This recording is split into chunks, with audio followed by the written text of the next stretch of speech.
Kenny Lamb. I'm with the Fire Marshal's office. I've been with the fire department here in James City County for almost 25 years. And tonight what we're going to do is it's not unorthodox for us, but it's kind of a newer concept for the way we do things. So usually after a neighborhood has some type of incident or fire, what we'll do is we'll do a canvass of that neighborhood. We'll check smoke detectors, pass out informational brochures. Well, we realized that we had to do that. We put our steps in on our Fitbits pretty quick, just the sheer size. And being that you guys have the facilities to do so, we met with the chief here, and we decided that this would be a good opportunity. So I like to call them kind of the old-fashioned town hall meetings. So we'll do it kind of twofold. We'll do what I call a quick presentation for people that know me. Nothing's real quick. I can talk forever. But we'll try to knock out just some informational PowerPoint stuff in about 15 or 20 minutes, and then kind of give the floor to you guys. So I brought Investigator Michelle Tutank from the Fire Marshal's office, and firefighter Brian Abbott. He's one of our operational firefighters. And they were both here for the incident that Forest Colony had several weeks ago. So the rules of engagement for tonight, obviously any questions pertaining specifics about any incidents that you might be curious about. Obviously we have to be very vague with what we can discuss. I hope you guys are understanding of that and respectful to people's privacies and things. So we'll try to answer as generalized questions as we can. But like I say, the key focus on tonight is to make sure that you have in your homes and understand the resources that the fire department can help you guys with. James City County is super progressive.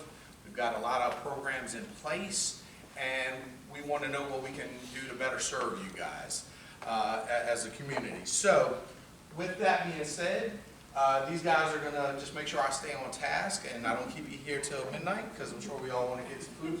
So we'll do this quick presentation. Is my voice projecting okay? I'm getting over a cold, so if my voice cracks like I'm a 14-year-old guy going through puberty, just bear with me. Can everybody see the screen okay? Yeah. All right, so we'll get rolling. So a little bit just about James City County. How many of you guys have been in James City County for 5 years or less? Okay, so fairly new to the area. So James City County Fire Department is comprised of 5 fire stations. With those 5 fire stations, between those 5 fire stations and our fire administration, there's about 120 career firefighter personnel that work for James City County. And they're divided up into our operations division. Those are the guys that are in the fire station, that are on the trucks, that are running 911 calls, the fire marshal's office, rescue trucks, those components of the emergency response. We're all career personnel in these 5 fire stations, with the exception of our Station 1 in Tuano, up off of Forge Road. That's actually a combination station.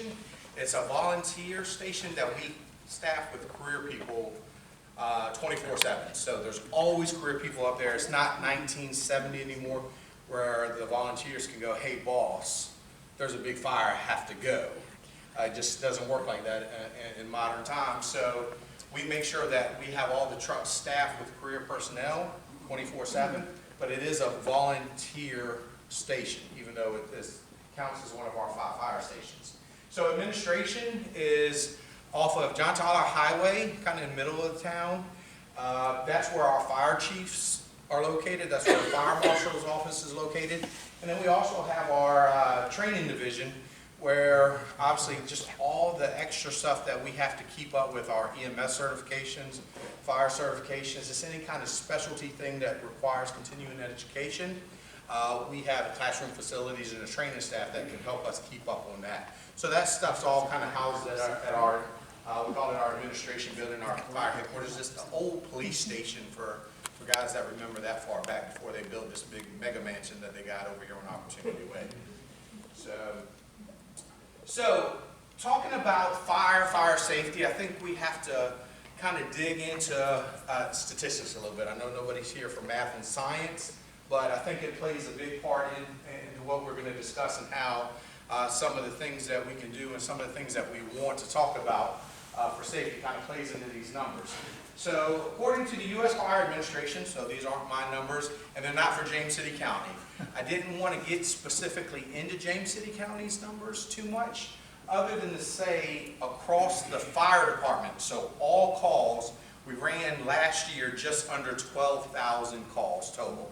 That's fire, EMS, smoke and structure, I mean, encompasses every 911 call that the fire department responded to. So just under 12,000 every year. As population grows, of course, those numbers increase. When I started, we were running about 4,000 calls a year, and you see where we are, like I said, just over 20 years later. So in the U.S., you got about 1.3 million structure fires every year. Those structure fires, it is not, let me back up. It's not just limited to structure fires, it's all fires. So it's brush fires, forest fires, vehicle fires. Just fires in general counts into these big numbers. It's actually, as a nationwide trend, is down about 6%. So we're doing better somewhere, and I think it's because of programs like this. All the initiatives that the U.S. Fire Administrations and localities put out, teaching and educating people how to make ourselves safer. Of course, industry standard, and we'll talk about that a little bit further, industry standards kind of play a part into that as to why things are a little bit safer. At the same time, things are getting a little bit more dangerous, and this will come together, so I know I'm contradicting. They're a little bit safer and a little bit more dangerous all at the same time, and hopefully I'll be able to clarify what I mean by that. Across the United States, these numbers are for 2017, the U.S. Fire Administration. They only put out these reports every several years, so I think they're getting ready to publish it. They usually do it kind of the summer months, so hopefully they get ready to put out some new numbers. From what I've kind of researched already, these numbers are really, really close. The trends are about the same as percentages, so shouldn't see anything overly different. So about 3,400 fire deaths. That includes civilian, firefighters, all populations for whatever reason. So several years ago we had the big California wildfires, right?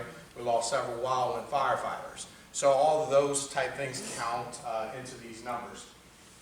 The problem with these numbers and any statistics, this is only what's reported.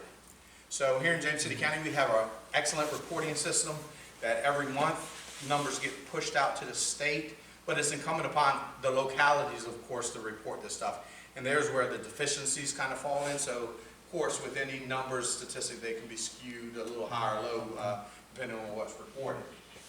Injuries, you're going from deaths in the 3,400 to injuries being just over 14,000. So that could be as you had a cooking fire and on top of your stove and you grabbed the pot to run out and burn your hand. That's reported. We had to do some type of EMS report, and is reported as what we call a fire casualty. Not necessarily a death, so I don't think casualty is being, an actual fire death. But anytime a person is injured, we count that, so it goes towards these numbers.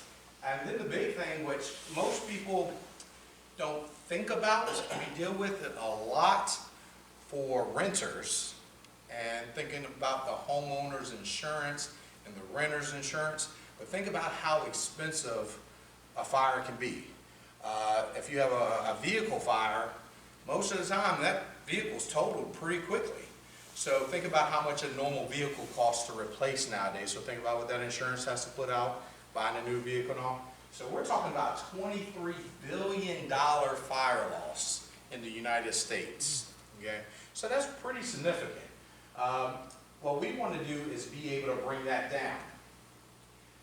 Obviously, things are getting more expensive.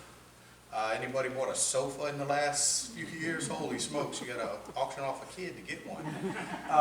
So things are getting more expensive.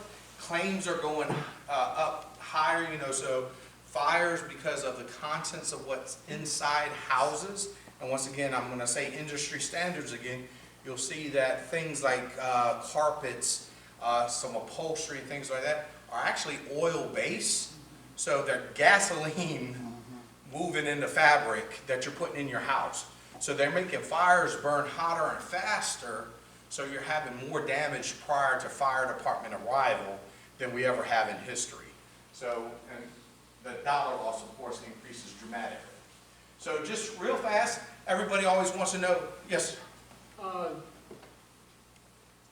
You point out that the fires are 1.3 million and they're down 6%. The deaths at 3,400 are up nearly 10%. Yes, sir. What's the correlation there? Usually it's because of lack of smoke detectors, lack of evacuation. So some of the stuff that we're going to talk about tonight will kind of show you where those numbers start to kind of come into alignment. Just because we're doing better with technology and education, still people are people. So you throw in the human effect into that. So there's where those numbers are. Fires are burning faster, so in the middle of the night you're not having as much time to get out. The stuff that's burning now is much more toxic. So they say 3 good breaths of this toxic smoke-filled air, you're unconscious on the floor. 5 to 7 breaths and you're dead. So that's how the changes. Whereas 30 years ago, things were a little bit more natural. Fibers weren't all these synthetics and plastics and all these poly whatevers. So we're less smoldering time and more fire eruption time? You see more fire, and there's a lot of videos, and I didn't put anything like that in there because I don't want to get too far on into specific, but that's something we can obviously come back and cater. We love this stuff. So what you see is there's a bunch of videos. They'll drop a cigarette into a corner of a sofa, and within a minute the entire room is engulfed in flames. So that smoke banks down, and then what you get is that smoke field, it burns out all the flames, and then that's when you see what we either call flashover, or you open up a doorway, introduce all that oxygen, and you get that backdraft event. So terms that hopefully you guys are familiar with. So you're seeing fires go to those stages faster. That's why it's more, today, we've got the best technology for firefighters. We've got thermal imaging cameras. We got turnout gear. Our turnout gear costs about $3,000 to outfit a firefighter. Just everything that we go in, our air tanks are better and lighter than they've ever been. However, it takes us 4 to 8 minutes to get to a fire in our first new area from our station. By that time, we've already either hit that flashover, which encompasses everything's ignited, or you're in that backdraft mode where as soon as the firefighter opens the door, you get that backdraft, and then we're dealing with firefighters getting hurt. So all of this stuff just weaves in and out of the numbers. So like I said, the numbers to me for stuff like that are just an indicator on how times are changing. So did that kind of answer it enough? I know there's a lot of words. I don't know if I said anything though. That's good, thank you. The one thing people always want to know though is what is the biggest cause of fires? What are we as a society doing wrong? Usually there's a couple of things on here, is like you'll see unintentional careless. I think a lot of these things can fall into unintentional careless. So it's all semantics, I think. So cooking is the #1 cause of fires in the United States, structure fires. Okay, so you look at it, 51% of all fires in the U.S. are related to cooking. So everybody's looking at their wives. That's pretty rude, y'all. I'm not saying anything. But that's substantial. As you go from 51 to #2, is at 9%. So it's a substantial number. And I will say too, because I think he's paying attention too much, these numbers will not equal up to 100 because there's a lot of rounding, okay? So don't start counting up and go, hey, it only equals 96% or something. So heating is #2. Unintentional careless, like saying that one's kind of vague to me because I would say like smoking, I would classify that into unintentional or careless realm. So how do some of these other causes fall into some other definitions? Once again, I argue. Open flames, we have historically candles. If you're burning candles with wick still, stop doing that, please. You know, this is bad news. We had several years ago, we had a firefighter from another local jurisdiction's fire department. He burned down his house, trying to make his house smell good. He was cleaning up, doing some good stuff for his family prior to his wife getting home, and ended up burning down his house. I don't know what type of bonus wifey points he got for that, but probably wasn't good. The intentions were there. So once again, leave an open flame with candle unattended. Open flame here, which would be what, 1, 2, 3, 4, 5, but I still think it can fall into that careless, unintentional thing. Natural, you know, tornado hits your house, destroys the house, and it causes a propane leak, you know. We do have a lot of, and it's what, 1.4 for causes still under investigation. Some of our stuff, we have a cold case that Michelle's actually kind of working on, and we pull it out every year or so. But we got a cold case for what, 1984? Fatalities? 1990, so, oh, I'm out of my spot. So, needless to say, there's some that we just can't get to the bottom of, but we keep revisiting, but they're still under investigation. We don't close them out until we can give it a definitive reason most of the time. So, playing with heat sources, that's when you get more into the juvenile aspect of it. We don't get that a whole lot in James City County, so I don't know if it's because of demographics. I mean, we're an older population in James City County. We have maybe a few, and it's usually bomb threats seem to be what the kids like to do around here. They like to try to get out of exams or get out of school half day. So I won't take a whole lot of time, as I said. I know we don't want to sit here and do math science. I know I didn't create 100%. No, just a quickie. Yes, sir. You said natural, like hurricanes and tornadoes and Lightning strikes. When we had a hurricane several years ago, I went out and shut off my gas. My wife and I left town. Okay. Then I find out you're not supposed to do that. Not supposed You're to. supposed to call for that. Perhaps there's an idea of let's educate people how to do it and how to do it properly. Yeah. But that's... We teach, and I talked to somebody that was in the CERT program. We actually, it's a skill that we teach through the CERT program. It's how to secure gas and some basic utilities, how to cut off power to a house through junction boxes and things. We don't want you necessarily just arbitrarily cutting off stuff because, you know, gas in the line, you know, a lot of this bad stuff happens. But if there's some type of leak or the line was broken somewhere in your house, you know, gas log fireplace, just for example, and you know there's a leak, and you can isolate it just from the meter with a little bit of knowledge. So, you know, once again, industry plays a little piece in, and then you got all these different entities, you know, gas companies saying, don't cut it off, that's what we do. Fire department, we like to say, well, if you think you got a gas leak, cut it off so you don't blow up your house. You know, so I think there's a balance you just have to kind of figure out. So. That's a good opportunity. There are tags over on the table for tagging your shutoffs, including the gas. So please take tags if you haven't already tagged your utilities. Please do so. Yeah, and the big thing is make sure you know where these things are at minimum.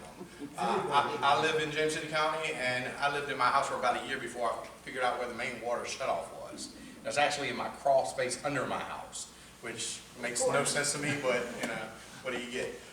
So just have that knowledge that can help us out when we arrive. So maybe you not do it, but when we get here, it may be something that the fire guys do off the trucks. If you could help, especially some of the larger homes, you know your house way better than we do. So if you can point to, hey, something's here, or I've got this type of device you can shut off, it's in this room or in this closet.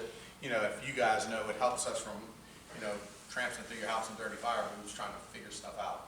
So, anything else? What percentage of fires have to be investigated from the standpoint of knowing what caused it? in the Commonwealth of Virginia, every fire needs to be investigated and a report needs to be done. Now, so with that being said, if you have a cooking fire on your stove, do you have to call 911 and report it? By code, I guess yes. Reality is that we come out, whether it be the guys on the fire truck, they come out and look, go, yep, he burned up the spaghetti noodles. What they're going to do is every 911 call that's dispatched generates what we call a run report. So they go back and they type in, yeah, homeowners cooking spaghetti and burnt spaghetti. And then that generates a report. So that investigation was ultimately done. If it's something that the fire guys don't feel, the officer on the truck doesn't feel comfortable with, that's when my office, me and Michelle get involved. They'll call out us. We're special investigators for fire and arson. So they would call us out to take a look and see if we see anything suspicious at the fire. Is that a certain dimension? If it extends outside of the room of origin, they would call us in. Certain dollar losses. There's a lot of parameters that we have policy driven as to why they would call us. But pretty much every fire by code of Virginia has to be investigated and reported. So, yes, ma'am. We seem to have a little collection of fire extinguishers because we don't know how long they last, if they can be rebooted, Okay. or where can we get rid of them? Do we have to take them to the dump? How about you hold on to that and stop stealing my thunder? Okay. Yeah, we'll actually talk about that because that's a question I often get pretty regularly. And there's no real good answer, but I can help you out a little bit, okay? At least give you some guidance, and if you get a different answer when the time comes, forget we had this conversation. So, all right. So, anything else before we go on? All right. So, a little bit of science. We teach fire triangle to all our fire guys. So, for any science guys in here, chemists? No? Okay, good. So I can make up all the statistics I need. So fire triangle, so think about each leg of this being a certain element that is needed in order to create and sustain fire. So you got to have some type of fuel, you got to have that oxygen. We talked a little bit about how the backdraft works, right? So you got to have oxygen, you got to have heat. So this is where that cooking fire comes in. If you catch a pot on your stove on fire, what did they teach you how to do? Take the cover and cover it, smother it. So what are you eliminating? You're eliminating one leg of the fire triangle, eliminating oxygen, okay? So at some point, if you eliminate one of these three legs, the fire will be extinguished, okay? Problem is you got to keep these legs eliminated from the process. So covering the pot with a lid is awesome. The fire will go out. But if you turn around and walk away and the stove's still on, then eventually that lid's going to get super hot. It's going to actually start to melt. And then what are you doing? You're reintroducing one of the legs back in and you're going to sustain flame again. So if any of these missing, you can't have fire. So that's where we do a lot of things. This is kind of where the fire extinguisher chemical comes into effect. You're smothering the fire, essentially, and eliminating the oxygen getting to the fuel. So, anybody got it? We're not going to spend a whole lot of time on science. So, 5 classes of fire. Class A, that's probably the most important for us in our day-to-day lives.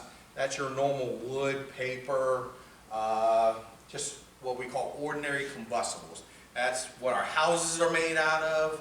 That's what we furnish our house with mostly. Is all this stuff that is just normal day to day. So, of course, you can get into flammable and combustible liquids, gasoline, everybody's got a lawnmower, right? Power wash or something like that. Energized electrical equipment. So, electricity is scary. Electricity scares fire guys. We don't like it. We usually find out about it after the first guy gets zapped. You know, we try to secure things pretty quickly.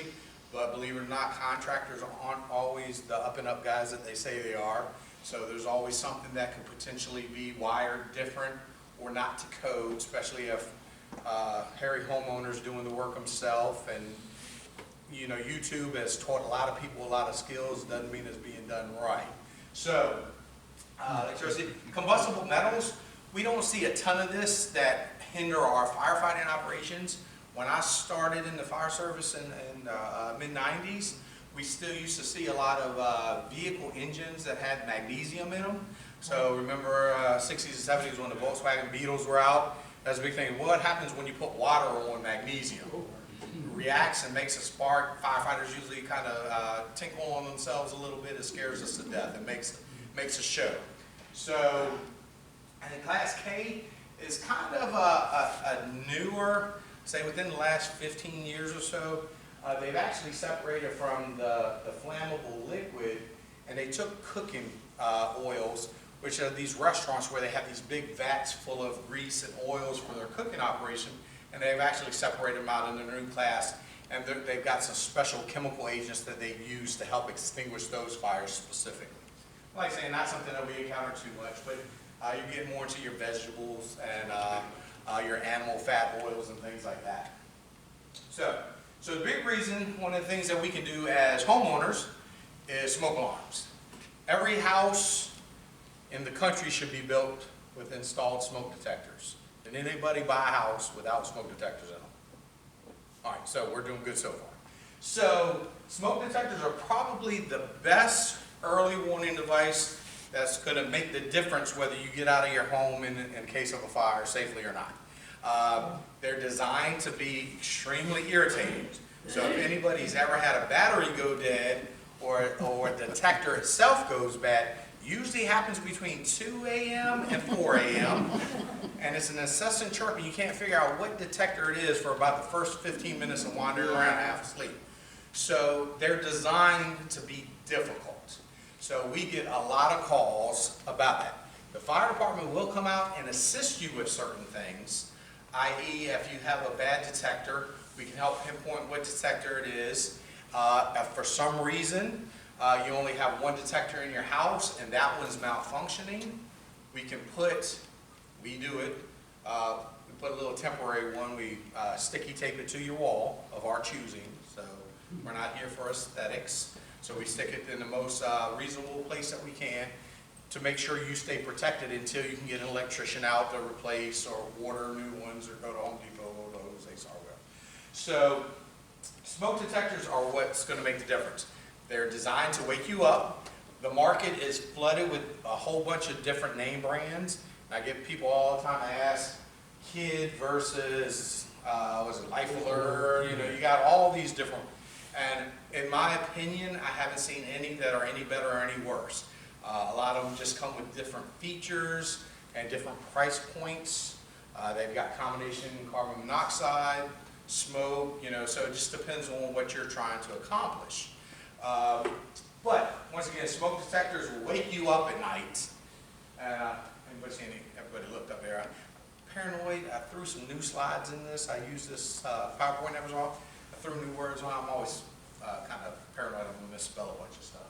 I went to Newport News High School, so you got so two of the most prevalent types of smoke detectors you'll see in your homes is either hardwired or battery. Now, a lot of the hardwired have a battery backup in case you lose power. Not all, but most. So the thing that we get asked a lot is, okay, I have hardwired in my house. And I would almost go out on a limb and say most everybody in here in their homes probably have the hardwired ones, right? If this goes bad at 3 o'clock in the morning, what can we do for you? Well, nothing. What we're probably going to do is, like saying, isolate and figure out which one it is. Make sure that there is not a big problem. If it's these heads, how many years before you replace detector head? Anybody know the answer? 10 years. 10 years. Every manufacturer that we, I think, have in the United States has a 10-year shelf life. So on the inside of the detector head, there's a sticker with the serial number, model number, and it usually has the manufacturer date. So add the 10 years to that and replace your smoke detectors, okay? So if your house is 15 years old and you're fairly certain that you're the only owner and you've never replaced them, guess what? They're probably out of date. Not saying they won't work, but the manufacturers say, for the safety and big picture, we want to replace them. I have do you know it doesn't work? Well, that's just it. If you don't check them periodically to find out yourself, then worst case scenario is you have an event and it not notify you appropriately. So I guess it's incumbent upon you as a homeowner to make sure you're checking. So you would have to, usually, especially if you're the sole homeowner of that, you've been, you built the house and you've been there the entire time, first owner and everything. Generally you would know if you've changed them. If not, if you're coming in and the house is 20 years old, you can either check, yourself. I do mine every year. How do you check it? Do we hire a smoker or what? No, because once they get saturated with smoke, they actually start to degrade a little bit. So the more times that your spaghetti noodles set off the smoke detector, you're just dumping down the service light. But like I said, if you unscrew it, they have a mounting bracket on the ceiling or on the wall. You just kind of quarter twist it, and the head of the unit will come off. And then, like I said, there's that sticker inside that will have the manufacture date on it. And you just have to add the 10 years to that date. And remember, if you buy one from Home Depot, Lowe's, Johnny's hardware store, and it sat on the shelf in that hardware store for 6 years before you bought it, you really only got 4 good years left. So take that into You can't consideration. tell any way, there's no way to check it. No, there's no real good way. There's no smoke test or squirt test that you should do as a consumer. Yes, sir. Well, I guess, for example, we have smoke detectors that are well past 10 years in the house, but the batteries are replaced annually, and when they're replaced, they Do the kind test. of test them, and they all go off. Yes, sir. But does that mean, though, that perhaps the element that would go off in smoke is still no good? Yeah, and basically what it is most of the detectors that you'll see on the market have a laser beam, if you will, that smoke particles will break. It's like a tripwire. And that just degrades over time. So the mechanics of it all could be working, but that laser beam just not be as efficient as it should be. So once again, will it work, especially if you're being diligent with the battery changes and the testings? It may be fine.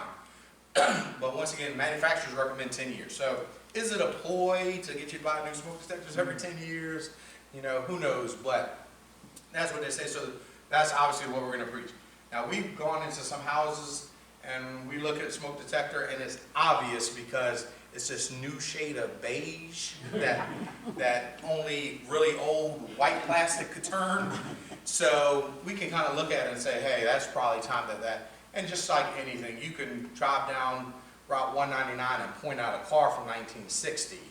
It can be in perfect condition, but you know that car is from a different era. And that's the same way. It's pretty evident that it's not new technology within 10 years. So keep that in mind. So question is, how do I replace this? Well, you can go to Home Depot, Lowe's, Johnny's Hardware, and you can buy one, and they have this electrical wire that you have to cut and kind of splice together yourself, or pay an electrician some ungodly hourly wage to do it. If you Google that serial number, you may be able to find it to where all you have to do is unplug and plug right back in. It's like a power cord right into the back of the detector. So if you ever need help or us to get eyes on, we can help you with that. But once again, there's some things that we just can't do because, one, we're not electricians, so we're not going to put ourselves in the way because we don't want to be responsible for something bad happening in your home. But if we leave your house, we're going to leave you with some type of protection in place. So we may, like saying, sticky tape a detector up. So, questions about that? Awesome conversation. We're not going to have anything to talk about when we're done. Kenny, Sir. could you just maybe talk for a second about some of the newer ones that have the lithium batteries? Yeah. And the life expectancy of those? That's actually great. Yeah, did everybody hear his question? So there's actually detectors that are out now and batteries for smoke detectors that are being marketed as good for 10 years. So the thing about them is they're not, there's some that's been around for a little while, but really it's a new technology that the consumer market is hitting.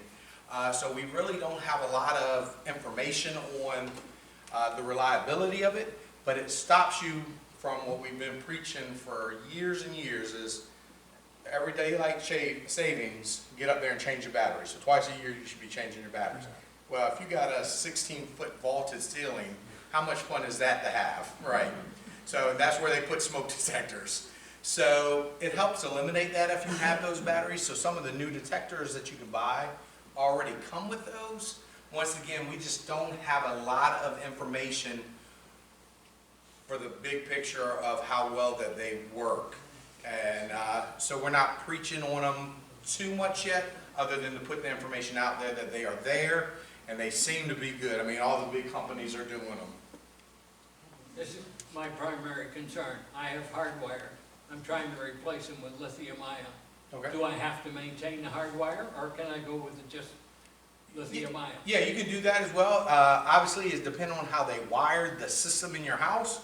Once you take down one and disconnect it, it may set your whole system into a funk. So you might have to have a specialist come out and pretty much eliminate the entire system, you know, kill it from the top down. It just all depends on how it's wired up. So once again, I can't get much into it because I don't know your system specifically.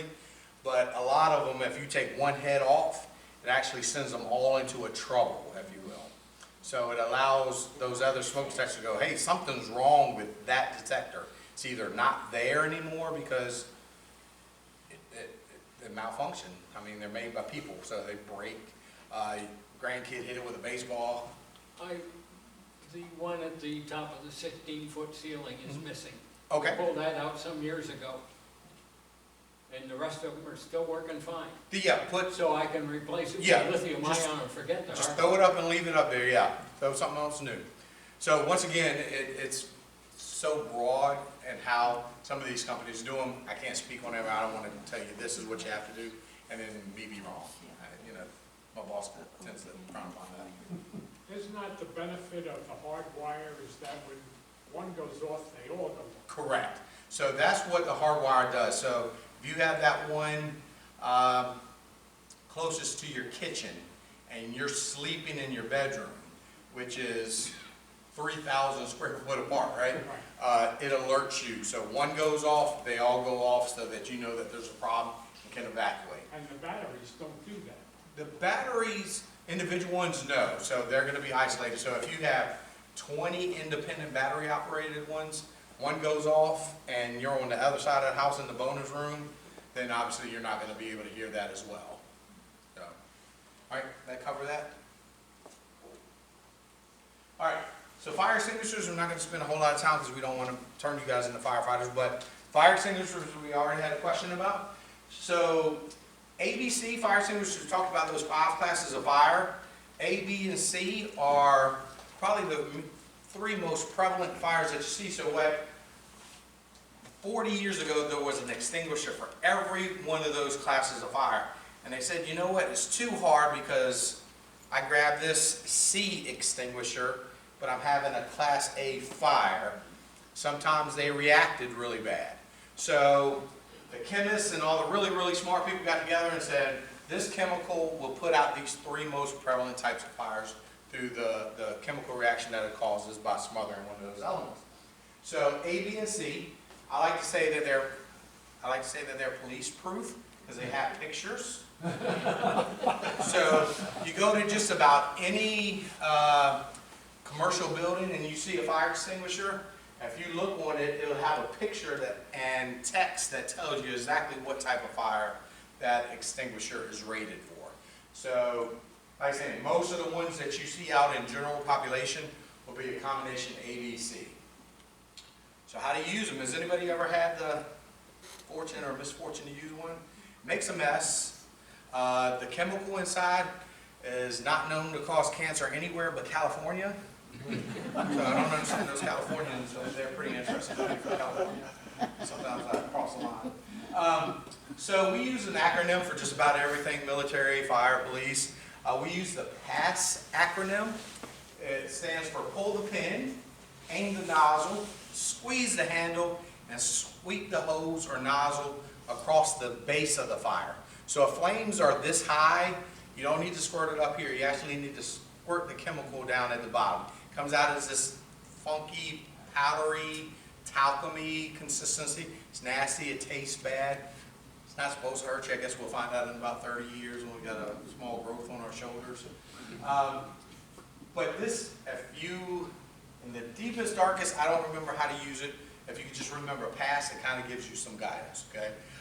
We do classes periodically in the fire department for different organizations where we actually do these fire extinguishers. CERT gets a little bit. We've actually got an electronic trainer that uses some propane, I guess propane grills for lack of a better term, and you can actually practice this without all the chemicals and having to worry about the heat and smoke. So technology is good and we're capitalizing on it.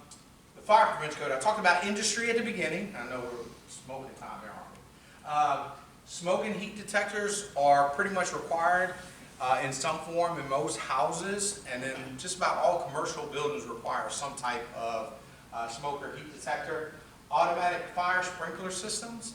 A lot of the bigger houses now are putting sprinkler systems in their houses, multifamily townhouses and things. You're starting to see them being required.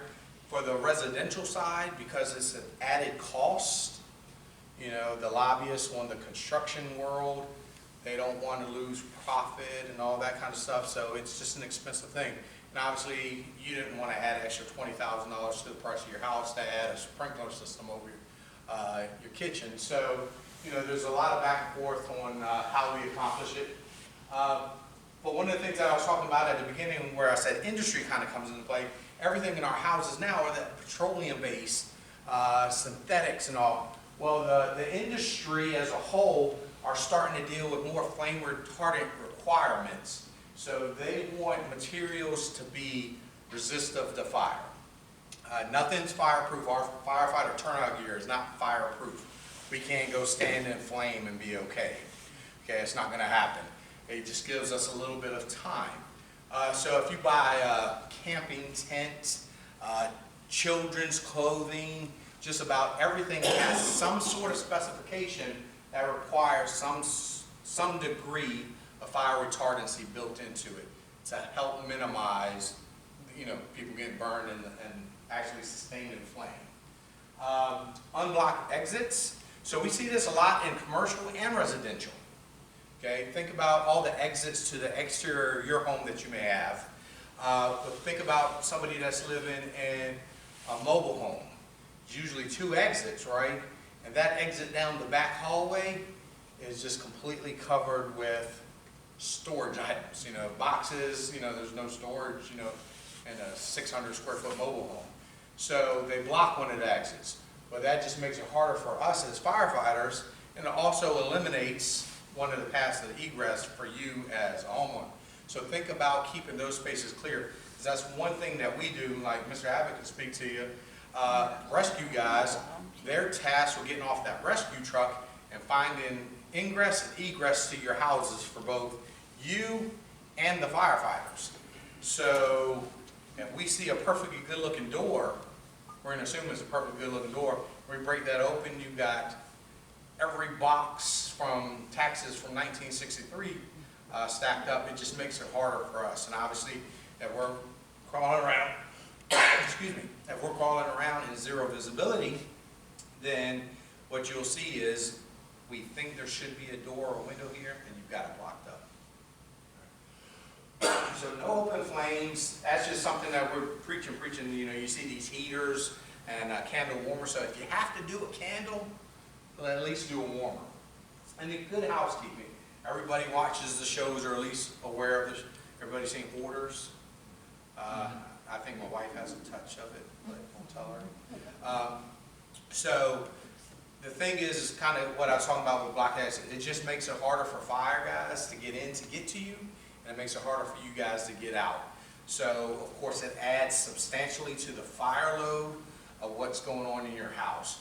Houses are only designed for a certain amount of weight upon the engineering specs. So if you add an extra 50,000 pounds of extra stuff on top of what it was designed for people and furnishings and water heaters and all, and you just got storage from your entire life in there, it It just adds a whole element, so the structure's gonna fail faster in the event of a large fire. And then once again, it just decreases the chance you're gonna get out safely and efficiently. Evacuations, think about how you would get out. Don't let it be the time, the incident that happens to where you go, oh, I didn't think about it. If there's a fire here, what path are me and my wife gonna take, or my child gonna take? Kind of plan this out into kind of a pre-plan, if you will. Talk about it in a cert, how fast, once you hear that smoke alarm, if you're sleeping at 2 o'clock in the morning, how fast you gotta be on the ground and out of that house before that house can have substantial smoke and fire inside of it. So you wanna know exactly the path you're gonna take. And for every good plan, there's always something that's gonna screw it up, right? So what you think is gonna be your escape plan is probably gonna be the first thing that gets blocked up somehow, either by the fire, something that's fallen, so always have multiple ways out. All right. How many people have this in their house? See, everybody laughs, but nobody raises their hand. All right, so we're in a technology and electronic driven world nowadays.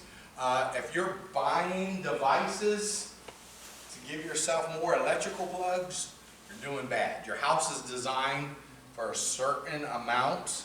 So if you look on the walls, look on each of these outlets. How many plugs can you put in each outlet? You put 2 plugs in each outlet, right?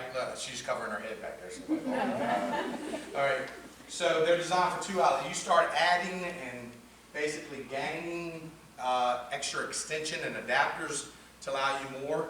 This stuff is going to heat up, it's going to get hot, and this is going to be cause for a fire. So super dangerous. We call it the electrical octopus. These cords, this electricity, everybody touched a cord and it felt hot to the touch, just have to sit there and be plugged in. So we don't want you to run the cord under the carpet, because carpets are generally made of petroleum products, so you're putting it under the gasoline. Creates friction in that heat already, so you're just adding bad things. People do it because they don't want to trip over the cord. Well, how many people truly go back and unplug things in the night? Whether or not you have that device on, it's still creating that electrical pathway, so things are still running back and forth. How are we doing on time? You guys ready to leave yet? All right. So check if you have any broken or frayed cords, get those replaced. If you have an appliance from 1962 and you love it, make sure you get it serviced or check to make sure that it's still safe to use. We went through a rash in the 90s and early 2000s where Mr. Coffee brand coffee makers, there was a coupling inside that was actually creating fires and burning down people's kitchens. Whether it was plugged in or not, it was just, everything holds a charge, right? So they were causing these fires and they couldn't figure out what was going on. Mr. Coffee had a big recall and had to fix a lot of problems and buy a lot of new cabinets. But the inconvenience and the dollar loss and all that stuff plays into the thing. So keep your stuff maintained well, and obviously if you think there's a problem, either get it checked or replaced. All right, how many people ever heard of LIES? Once again, this acronym because we don't like to say what we mean. So limit, isolate, eliminate, and separate. This is like the chemical storage.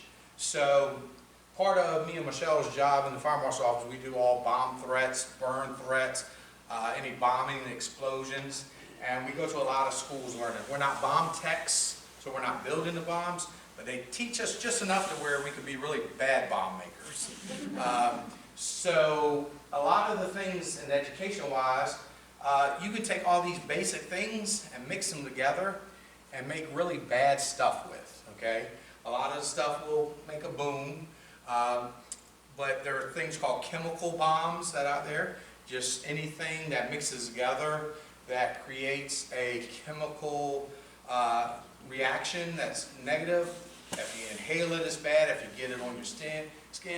It used to be, we don't see it as much anymore, but there was a period here in James City County where they call them bottle bombs, where you put some different chemicals into like an old soda bottle, plastic soda bottle, put the top on it, shake everything up, and it creates an exothermic reaction, heats up, build pressure, and then eventually it explodes.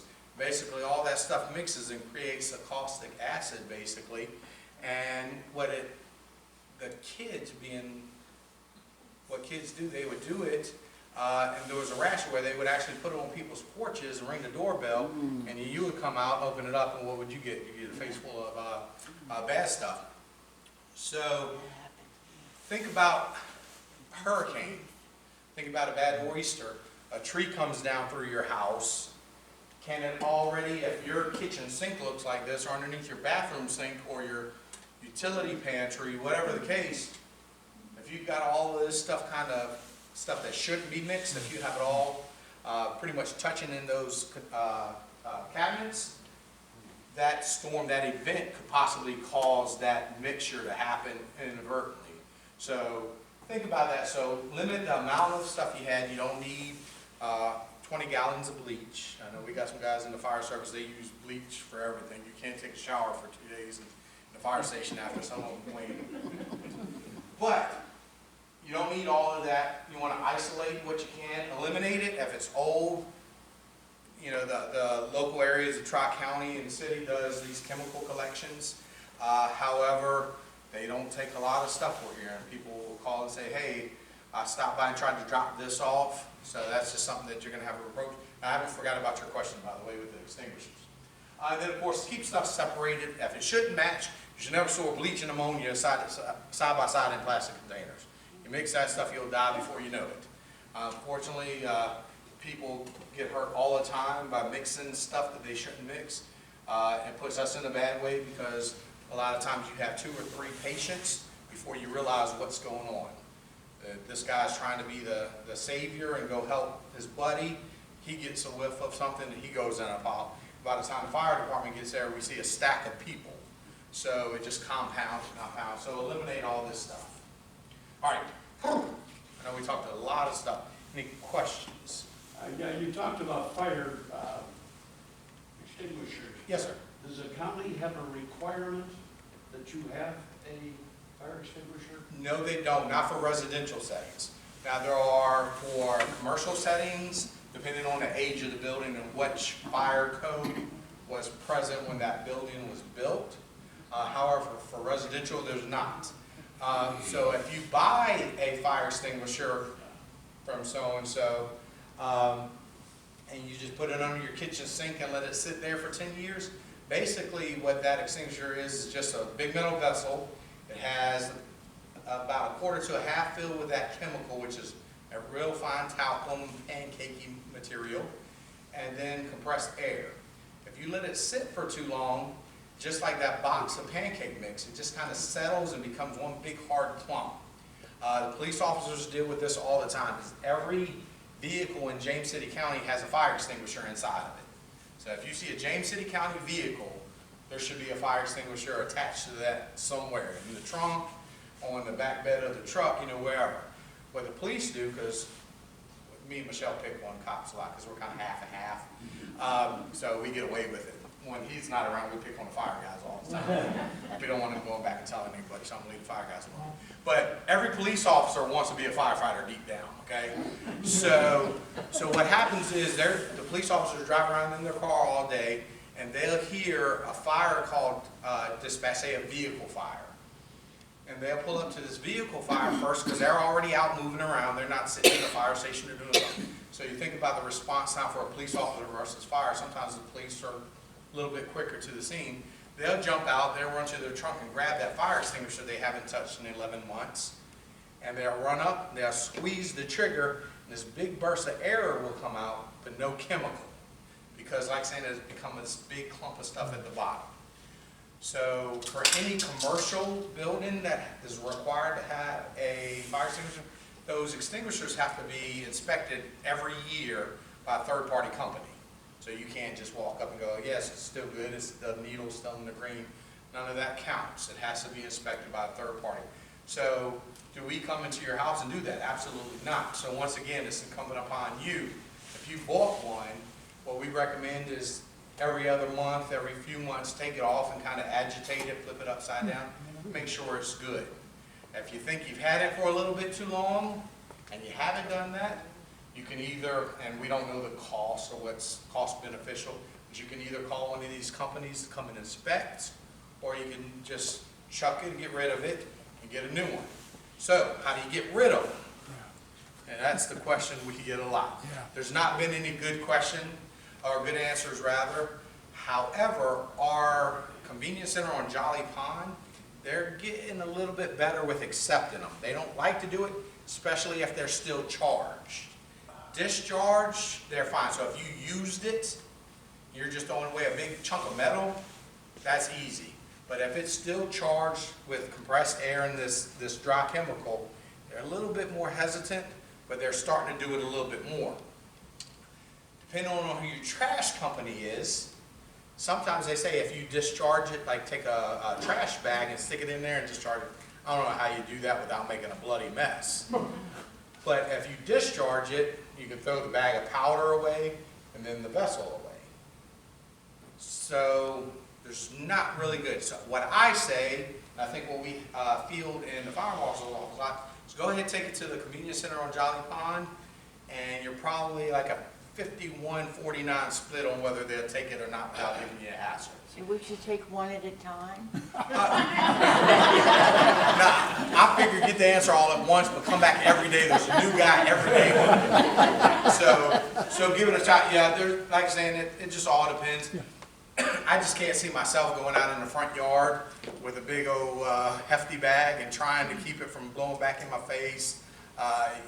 Just bad mojo. That's not going to go well. So give it a shot and try. So if you have a To put a fine point on it, I've got some extinguishers, I got several, for the boat, the truck, the whatever, the house. They're 20 years old. Periodically, I shake them up and down, they're still in the green. Is there a lifetime on this? There's no real lifetime. The inspection is the big part of that. Once again, there's no way to test.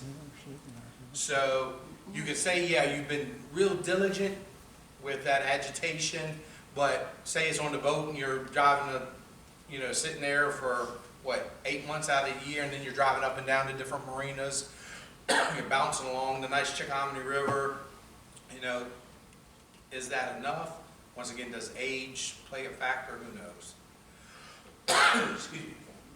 Anything else? So, Let me get him. I used to, when I was in Chicago, Excuse me, keep on, I'm listening. I had a business and I had fire extinguishers there. Okay. And so they would come around every time, year or 6 months, whatever, check my fire extinguisher and make it was still working properly. And it had to be, or you were in trouble. Right. And so I always had one in my house.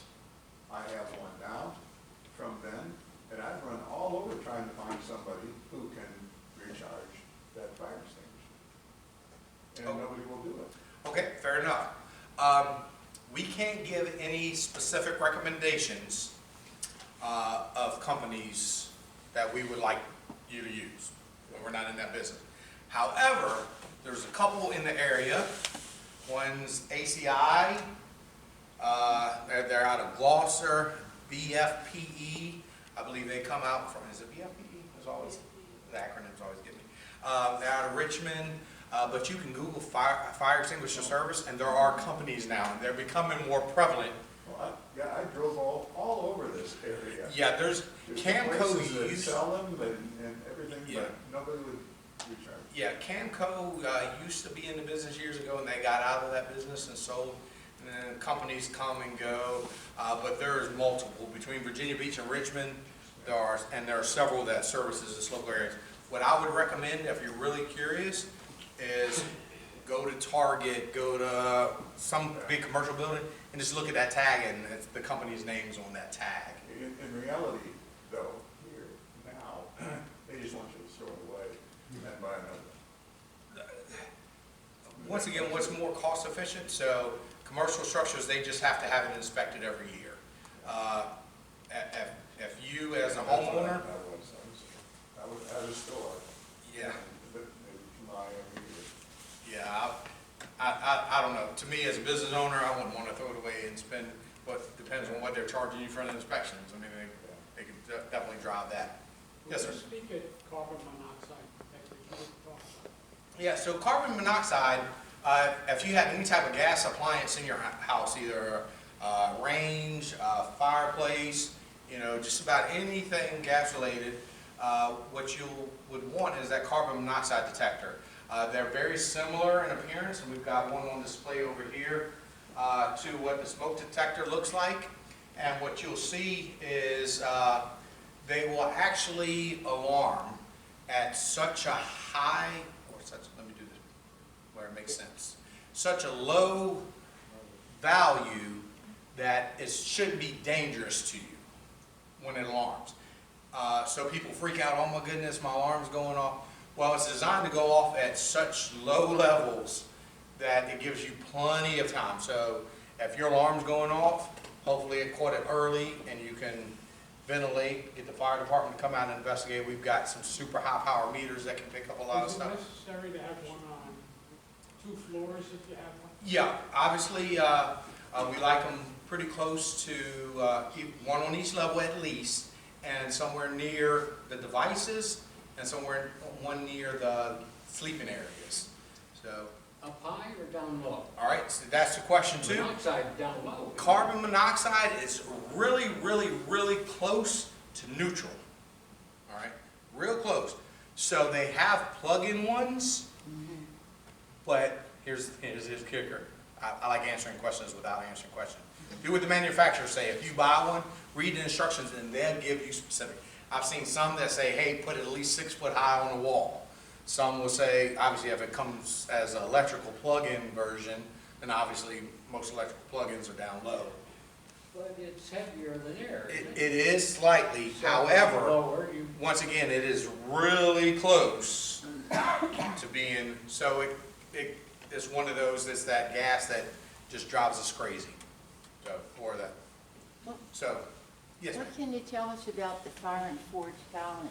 And did the house burn down? Okay, well, so once I gave my little disclaimer at the beginning, so we're going to be able to give you some very generalized description of what happened. Once again, firefighter Abbott was one of the firefighters on scene, and investigator 210 was the investigator of the fire. So I have tasked both of them with leaving you guys with a cliffhanger. We're not giving you too much, okay? But they can talk just briefly about some of, like saying the more specifics and how it relates to this stuff that we've talked about, okay? Obviously, we're not here to spread rumors, and but also we want to quell some of the rumors if we can. All right. So, who wants to get? Is there a specific question or just, No, I'm just interested in, Where? did the house burn down and where was it and? so Oh. it What was caused at it, if you know? 116, and I'm gonna totally butcher the name of the street. Warbles? Warbles done. Okay, so you guys are familiar with the name Yeah, of the quit street. naming your road so funky, by the way. So, no, the house did not burn down. The fire was starved of oxygen, so it was close to, it wasn't far from burning itself out. So when firefighter Abbott and the other crews got there, there was still some active fire, but not what you would have imagined because it didn't have a lot of oxygen to fuel it. The damage was very limited. It was damage in the garage, or the room above the garage, so the bonus room, as many people call it, is where the damage was. That was pretty much it. It was very much isolated. Not sure what else. Any idea of the cause of the fire? Yes, we released that in the press. It was smoking materials was the cause of the fire. I will also say that smoke detectors would have made a difference. There were smoke detectors that had been removed.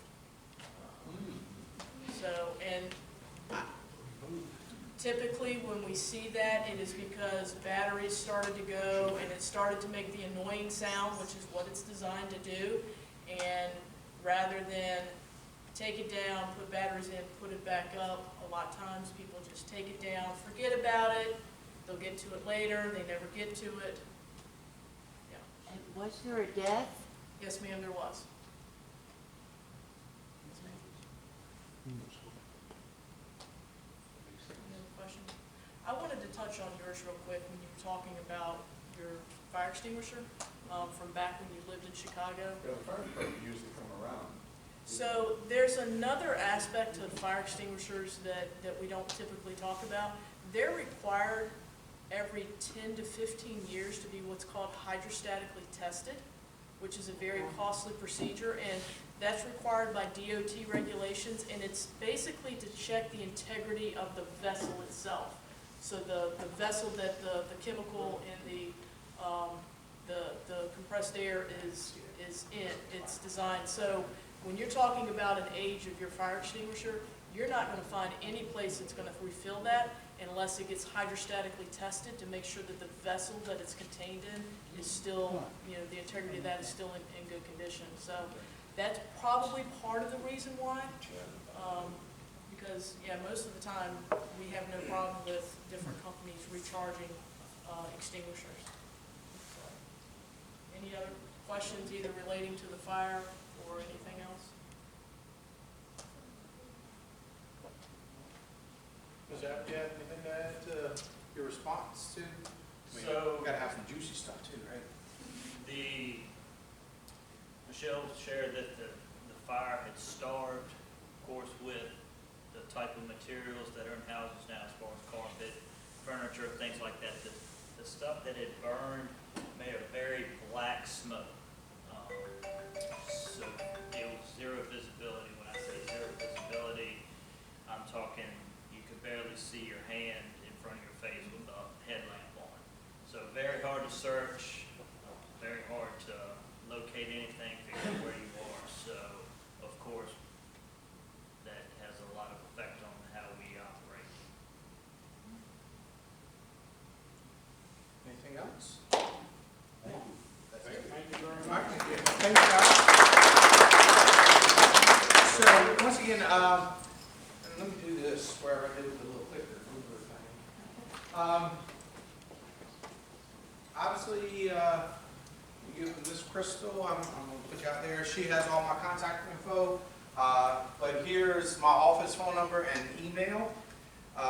So if you have any questions, or want to reach out, or bring us cookies, or anything fancy like that, you can give us a call. I like chocolate chips. We could be really good friends for some chocolate chips.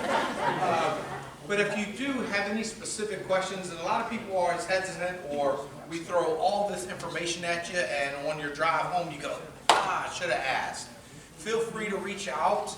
If you have generalized fire safety concerns or just not quite sure, you can invite us to your house, have chocolate chip cookies, and we can actually kind of do a walkthrough with you and kind of get the feel on some of your questions that are more specific to your home and your setup. So please feel free to reach out. If anything, worst case scenario, we can point you in the direction that you need to go with whatever you need. I have to make a plug for DAR. Every September 11th, we take cookies to every firehouse. And every fire guy is grateful. So thank you guys so much for being here and taking time.